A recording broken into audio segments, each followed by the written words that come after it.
the hit on that one, but prior to that, it came over. She wasn't quite sure what to do with it. Just knocked it up. And now, speaking of tough servers, the toughest of all, the Trojans. Oh, Gina Urango's tough serve almost got a point. Taylor Carrico almost had a shot of bringing that up, but Destiny Hooker out of the back row. The nice big swing, and as you mentioned, she's not been that effective. You know, Fawcett has certainly picked up her game in the last couple of games. Who else from Texas is going to keep moving? Ashley Engel's been consistent. Can they get more offensive attack? This is the team that routinely has 5 players in double-figure kills. To mix it up, McGee hasn't been as involved in the offense. Right there, shut down by the block. Copenhagen and Bethany Johansson. That was basically, I think I'd almost call that a trap set, because I think everyone knew where that ball was going. Yeah, Brandon McGee didn't have a choice on that one. It was there, and that's the only place she could go with it at USC. Leading Texas blocking. Who would have thought that going into this match based on what we saw yesterday? Yeah, they've been very physical at the net. Fawcett is roofed. And you kind of sense the Trojans are beginning to believe that they're going to Sacramento. And Jared Elliott, he has called another timeout to try to stem the flow as his team trails 2 games to none. 22-18 in Game 3. Back in Gainesville, Florida, USC leads 2 games to none, 22-18 in the third. The NCAA Women's Volleyball Championship continues in Sacramento next week. Coverage begins on December 13th at 9 p.m. Eastern on ESPN2. For more information on the 2007 Women's Volleyball Championship, go to NCAAsports.com, the official online home for all 88 NCAA championships. And once again, out of the timeout, Texas not only didn't get a point, they gave a free one to USC. Yeah, Jared Elliott's team out there, they're looking at each other, they're trying to get it together, but you can sense that it's just not fluid, it's not flowing for this team. Back row attack call that time.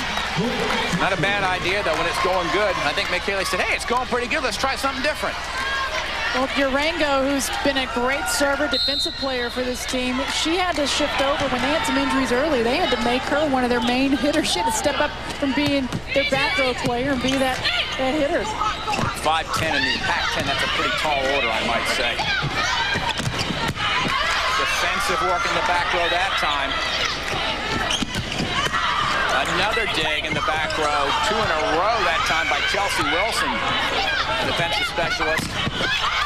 Finally, Fawcett puts the ball down to stop the bleeding. Good defensive work that time by the USC. And you just sense that every swing they make Texas make is just not a good thing. Texas wants to play termination volleyball. They can't do it against this team. Yeah, they haven't been able to. They haven't just found that sequence that has worked for them so far.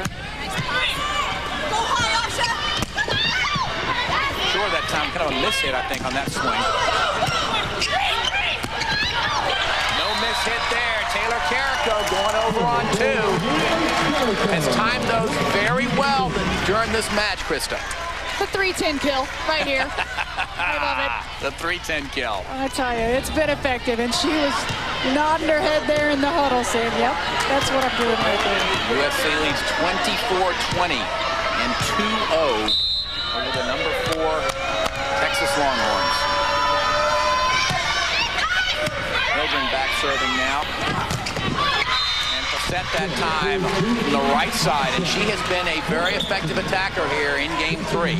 Doubled her numbers. Pretty amazing to see this freshman. She's calling for it. She wants to be the go-to because she's had the hot hand here in this Game 3.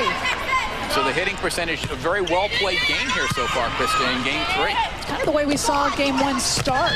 And then USC was able to pick up, but they've improved with every single game. Destiny Hooker starting to come alive a little bit. One of the things I gotta believe is that Mick Haley knows that they've got to try to not let this Texas team even get a whiff of a game. But this thing could completely turn around. Oh boy, we've seen it before. Copenhagen finds a way. Again, through the block, just finds a way. 25-22, USC 5 points away from Sacramento. This being the 27th NCAA tournament, all 26 years in the national finals, there have been teams represented from California. Stanford would like to be there. USC would like to get there. Well, UCLA and Stanford will clash late tonight in our nightcap. One of those two teams certainly will go. So the Pac-10 is going to have at least one team there, and they may get two. Yeah. Be an all Pac-10 semifinal at that point. But Texas still with a chance to have something to say about it. But Couture has just been, I'm running out of things to say. It's just been sensational, because I think on that particular side outplay, that is the only option really SC has got, and Couture has just been unstoppable. Well, that one was tricky because it looked like they might try a slide right there, and she was just kind of hovering behind the attack line, just waiting for it. Copenhagen with a dig, but double hit on Carrico that time. 24-26. USC maintaining a 2-point lead. Got to get to 30 to get to Sacramento. Anxious, a little bit of anxious looks on the USC bench now.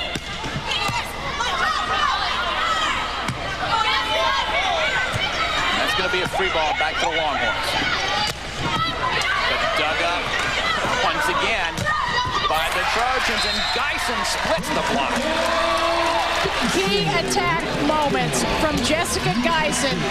She's a junior as far as playing goes. She's a senior academically because of all the injuries. They're not certain if she will come back. She could play next year if she wants to, and I'm sure they'd love to have her. What experience she brings, and great game. Hooker with a swing, but still slowed down, and Geisen with another cut shot swing. 28-24, 2 quick points, and Jared Elliott down to his last time out.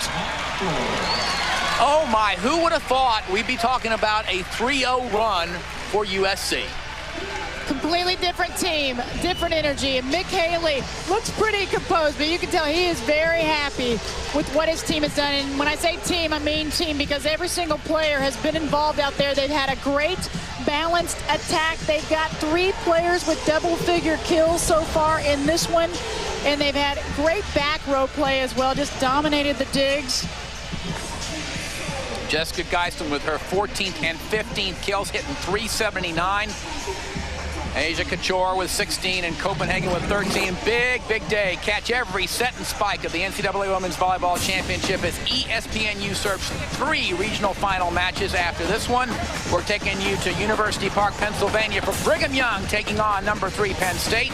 At 9 p.m. Eastern, it's California meeting number 2 Nebraska. And finally at 11:30 Eastern, a Pac-10 showdown. Number 8 UCLA facing off against number 1 Stanford. The NCAA Women's Volleyball Championship presented on ESPNU by Enterprise Rent-A-Car and ESPNU Saturday night. Brackets are very interesting. A lot of Pac-10 teams still alive. In fact, the ones that have lost have been knocked out by other Pac-10 teams.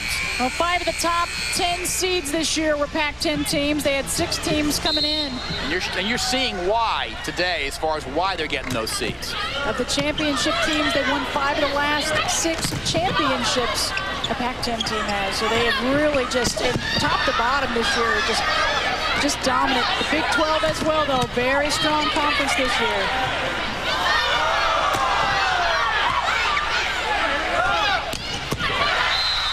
Put away that time after a long rally, one of the few long rallies. Lauren Pellini with a point that time to try and stop things down, but USC just 2 points away from going to Sacramento in the national semifinals. Destiny Hooker picked the wrong time to miss the jump serve, and now we have come to match point USC, and who should be back to serve but the best server for the Trojans, number 2 Gina Urango. 39 aces on the season coming into this one. Lauren Pellini says not quite, not just yet.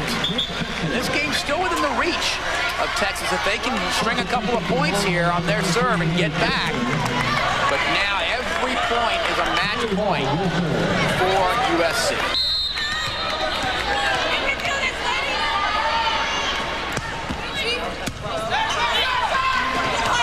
Couture knocks it off the block and out of bounds. USC